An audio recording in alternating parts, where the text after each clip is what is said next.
To continue with Joseph Addison's essay, The Aims of the Spectator. It is the second part of that essay that we are going to discuss today. And in the first part, we discussed about Joseph Addison, the writer, his time, and the Spectator as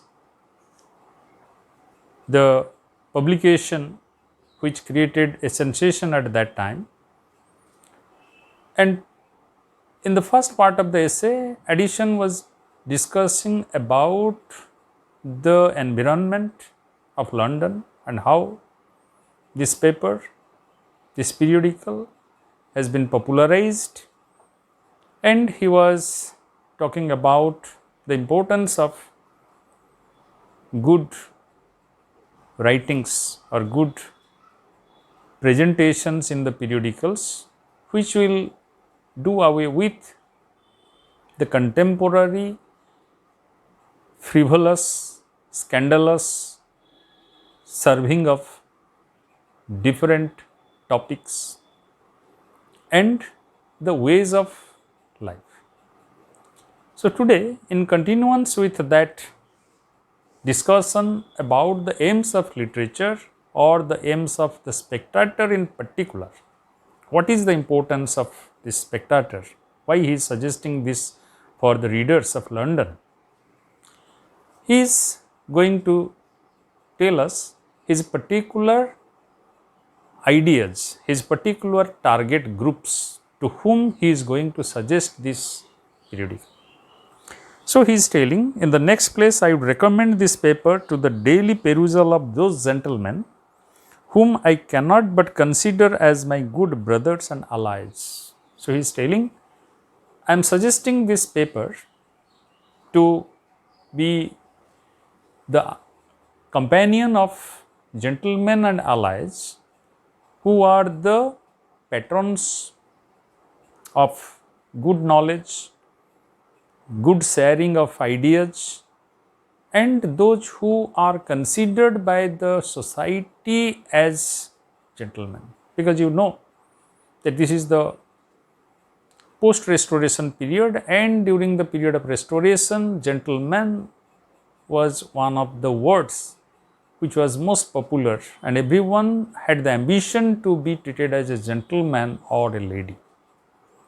So he is telling that I mean the fraternity of spectators who live in the world without having anything to do in and either by the affluence of their fortune or laziness of their disposition. And these people, who are these people whom he is targeting to be his readers?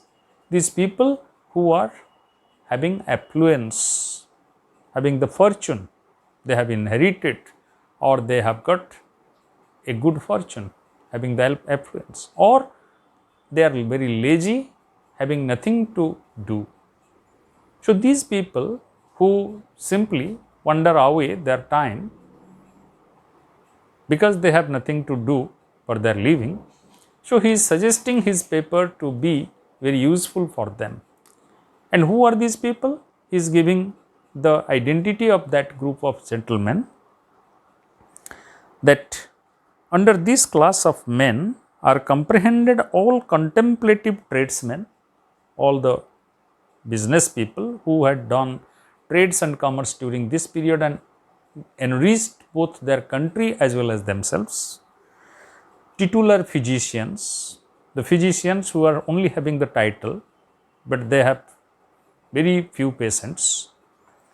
Fellows of the Royal Society, you know Royal Society, one of the institutions that was established with the aim of bringing rationality or rational ideas and scientific temper to the society. They are fellows. Templars, that are not given to be contentious, and Templars means the lawyers who were engaged, but actually they have no work in the court of judgment, and statesmen that are out of business. And those statesmen, those people who are out of business, they are not in power, or they are not having any work at their hand. So he is targeting this group of people, the tradesmen, the titular physician, the Templars, the Fellows of the Royal Society, and the statesmen without work, who are simply wandering away their time, wasting away their time to go through this periodical regularly to update their ideas, to update their scientific, rational ideas. In short, everyone that considers the world as a theatre and desires to form a right judgment of those who are the actors on it. So he is telling that particularly the intellectuals and the people who are interested in intellectualism, who consider the world as a theatre. You know, this is the idea given by Shakespeare. It is a philosophical idea. So he is telling those people are having the philosophy or the idea that this world is a theatre and we are all actors. That means those who realize the reality of life, the temporariness of life, and our role in this temporary world, they must have the endeavor to improve themselves, improve their self-consciousness, improve their realization. So they should go through these papers, this Spectator, to improve their faculties, to develop their faculties, or to make their faculties most updated. There is another set of men that I must likewise lay claim to, whom I have lately called the blanks of the society. And secondly, he is telling that I target, or the Spectator targets, another group of people who are generally called as the blanks of the society. That means those people who do not have any intellectual faculty and they do not have their ideas of own. They don't have any own idea about life, even about themselves. Unfurnished with ideas till the business and conversation of the day has supplied them. And this type of people, what they do? They simply go through the ways of life from the morning, and by the noon they come across so many informations, so many newses, and suddenly they feel as if they know many things, and they want to put those ideas, those informations across to other members of the society, and by thus trying to garner importance for them. So these people, Addison is calling as blanks of the society, blank minds of the society. I often considered these poor souls with an eye of great commiseration when I have heard them asking the first man they have met with whether there was any news stirring, and by that means gathering together materials for thinking. And these people, right in the morning when they come out of their house, whomever they come across, they ask, is there anything stirring? Is there anything which is what we say in popular parlance as very hot or very sensational? Excuse me, sensational. So he is telling that these people, they don't have any idea of their own, or they don't have any channels of getting any information except asking the people in the street about that. These needy persons do not know what to talk of till about 12 o'clock in the morning, for by that time they are pretty good judges of the weather. And till 12 o'clock in the morning, they don't have anything to talk. But by that time, by gathering all those informations, those news from different people, they become great sources of information, sources of news for the other people in the society. And man they meet and grave or impertinent all the day long according to the notions which they have imbibed in the morning. I would earnestly entreat them not to stir out of their chambers till they have read this paper. So he is telling that these people, so what they do? They gather the different news, different informations from different people. And whatever ideas were given to them, whatever perceptions of those incidents were given to them, they champion those perceptions. They champion those views. So what happens? Because they are the blanks, they don't have their own ideas, they don't have their own judgments. So whatever is told them, they present them to the other members of the society.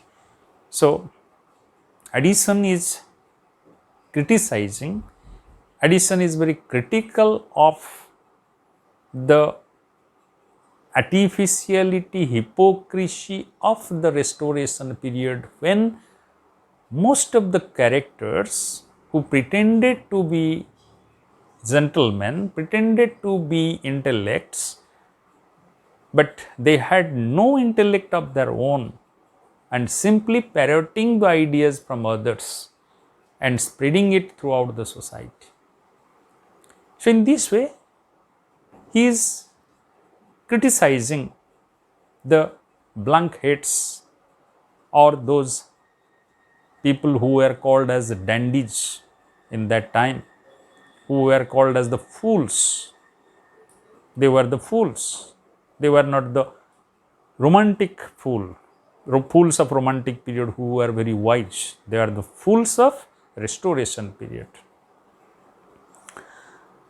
And he is suggesting to those people that you should not come out of your chambers, come out of your house till you get in your hand this paper, the Spectator. Because you read the Spectator, you get the genuine ideas, the genuine perceptions about the society, the impartial perception of the society, and then you go. And throughout the day, you spread those ideas, those perceptions. You will be better placed, you will be better appreciated. Otherwise, you will be simply dismissed as a fool. Then he is coming to the third group. But there are none to whom this paper will be more useful than to the female world. I have often thought there has not been sufficient pains taken in finding out proper employments and diversion for the fair ones.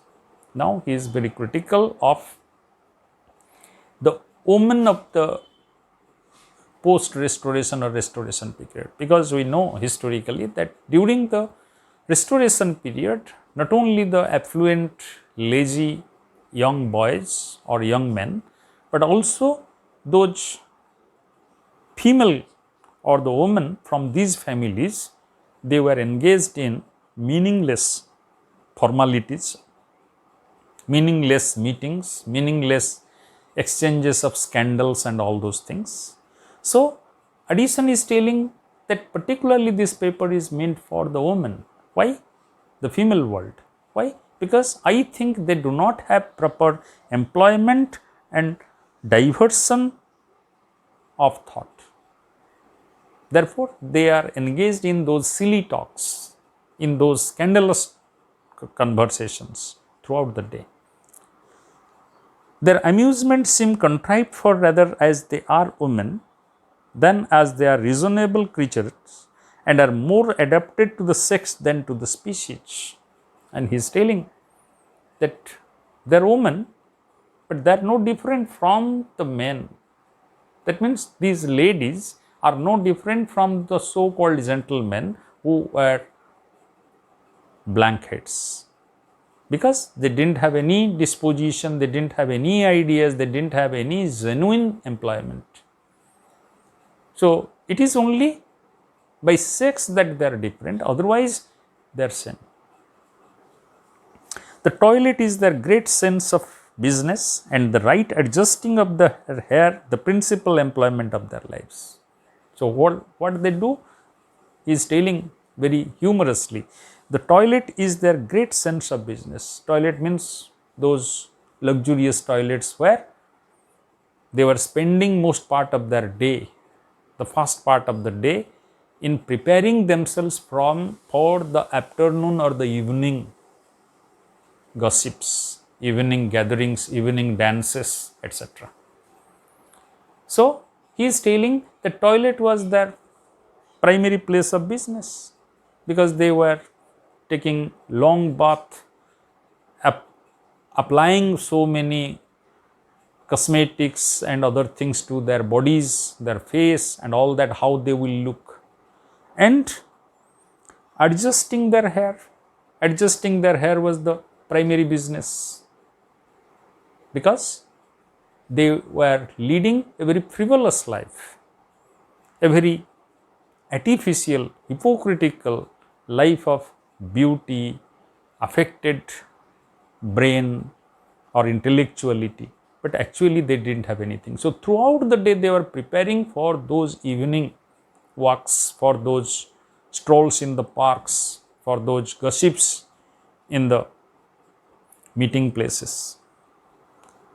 The sorting of a shoot of ribbons is reckoned a very good morning's work, and if they make an excursion to the mercer's or a toy shop, so great a fatigue makes them unfit for anything else all the day after.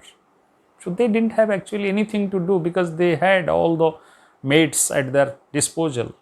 So, their work was how to adjust the ribbon on their dress, or by any accident they have to visit the nearby shops for any toys or anything by which they can decorate or they can improve their get-up. That was the maximum work and they felt tired after that. So, in this way, Addison is very critical of the women of this period. Their more serious occupations are sewing and embroidery, and their greatest drudgery, the preparation of jellies and sweetmeats. So, what was their work? More serious occupation was sewing and embroidery. That was the serious work, and the drudgery is preparation of jellies and sweetmeats.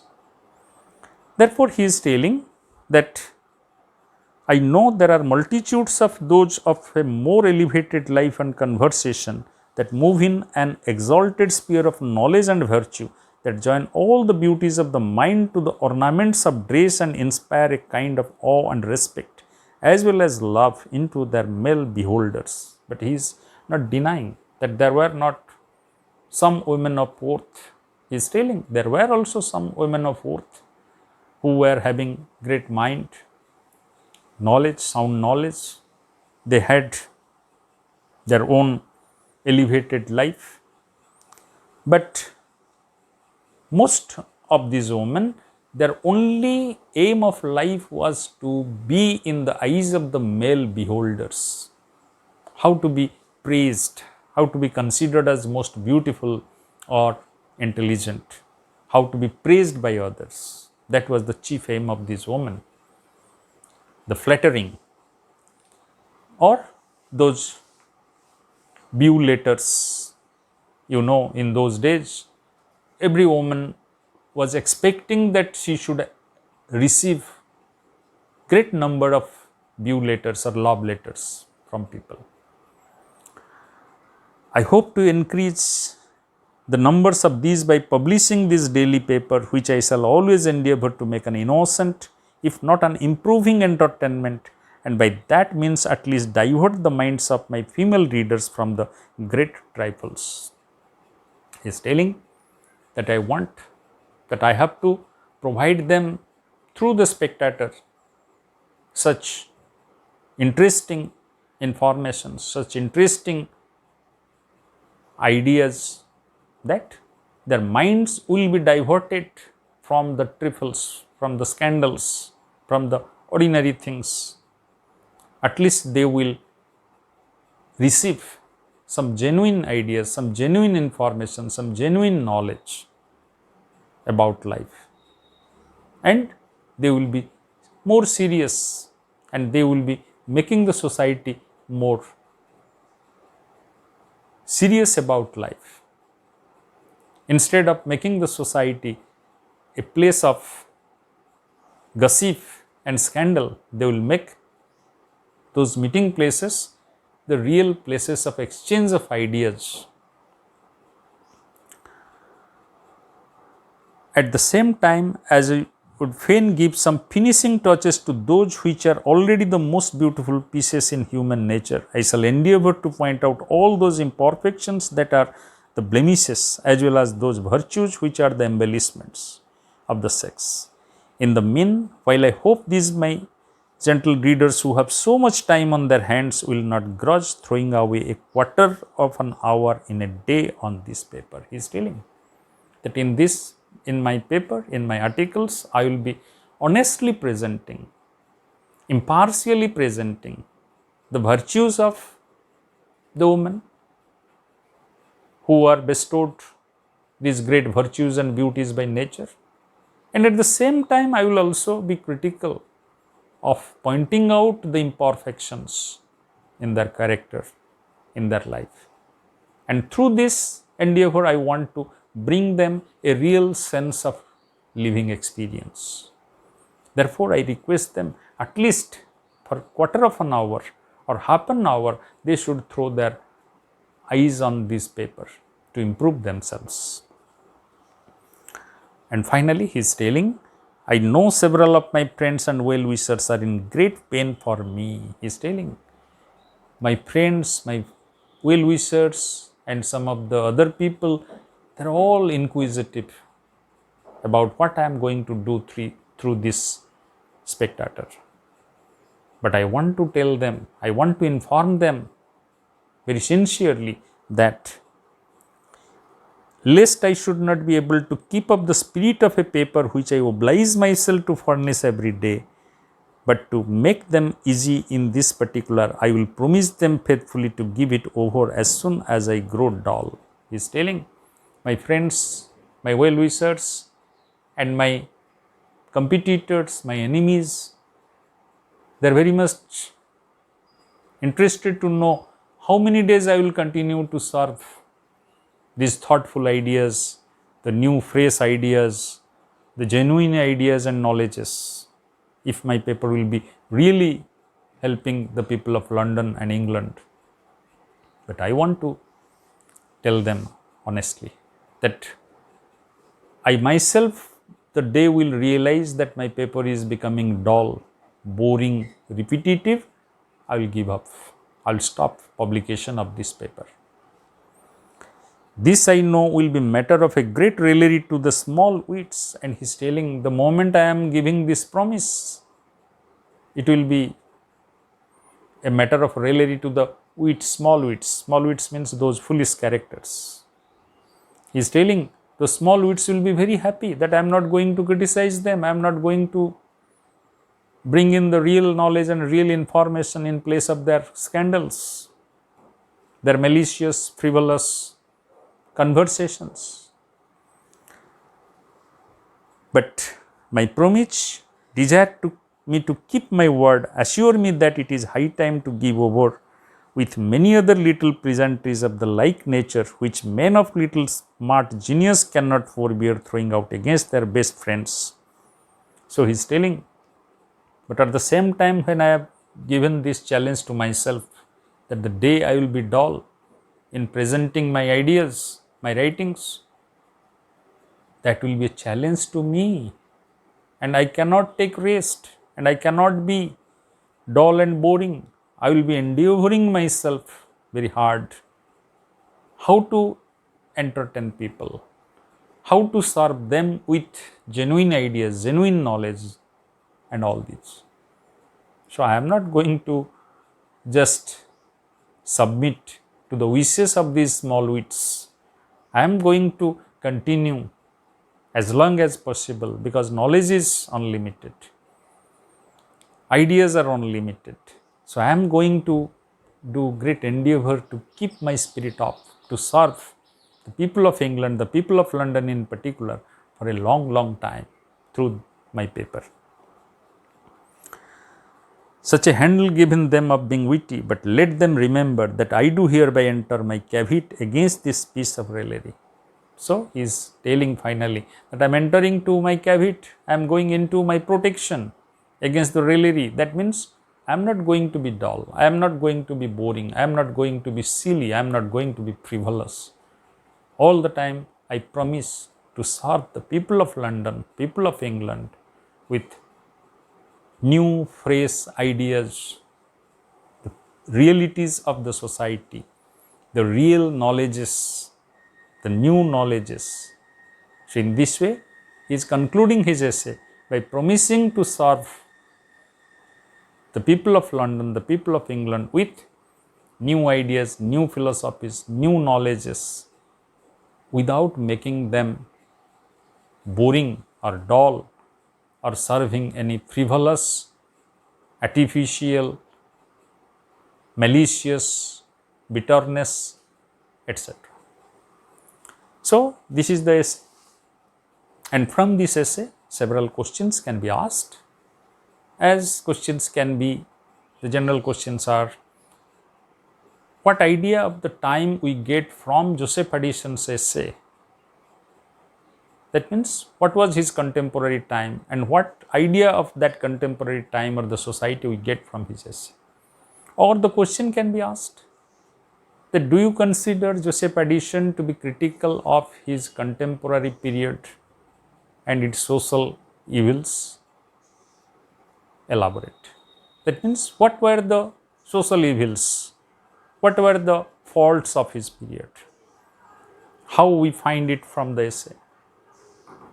He is suggesting these people the faults of the woman, the faults of the blank minds, the faults of the people who are inheriting property or title or are in good places, but still having nothing to do because of their lazy disposition. So, in this way, that thing we can also answer. And another question can be asked about Joseph Addison's writing, the technical question, the prose. What sort of prose Joseph Addison is writing here? Already I have discussed it at the beginning in the first part of this essay.